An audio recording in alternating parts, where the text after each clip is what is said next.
ఈరోజు మనం ఇక్కడ ఎందుకు సమావేశమయ్యామో అందరికీ తెలుసు. ఎర్త్ ఫౌండేషన్ వారు మా 10th క్లాస్ అందరికి కూడా ప్యాడ్స్ అన్ని ప్రొవైడ్ చేస్తున్నారు. Thank you sir. మీలాంటి ఇంత గొప్ప దానగుణం ఉన్నందుకు చాలా గర్విస్తున్నాం. మీలాగే మేము కూడా పెద్ద అయిన తర్వాత పేద పిల్లలకు అందరికీ దానం చేయాలని నేను అనుకుంటున్నాను.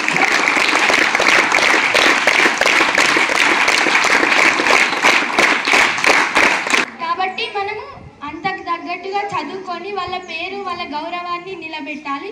మనం కూడా ఒక గొప్ప స్థాయిలో ఉండి వాళ్ళకు కృతజ్ఞతలు తెలియజేయాలి. మనం కూడా వాళ్ళు అంత కష్టపడి మన కోసం చేస్తున్నారు కాబట్టి మనం కూడా దానికి తగ్గ ఫలితం ఇవ్వాలని కోరుకుంటున్నాను.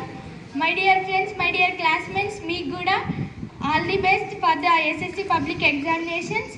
మీరు కూడా మంచిగా చదివి మన ఊరికి, మన పాఠశాలకు, మన బక్కి వెంకటయ్య ఫౌండేషన్ వీరందరికి కూడా, ముఖ్యంగా మన గురువులకు, వాళ్ళందరికీ కూడా ఒక గొప్ప పేరు తేవాలని కోరుకుంటున్నాను.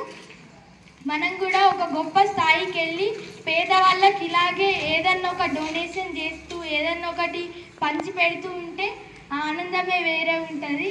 మానవ సేవే మాధవ సేవ. అదే నేను ఒక ఇన్స్పిరేషన్లో తీసుకుంటున్నాను. మీరందరూ కూడా నాకు బెస్ట్ ఇన్స్పిరేషన్ సార్.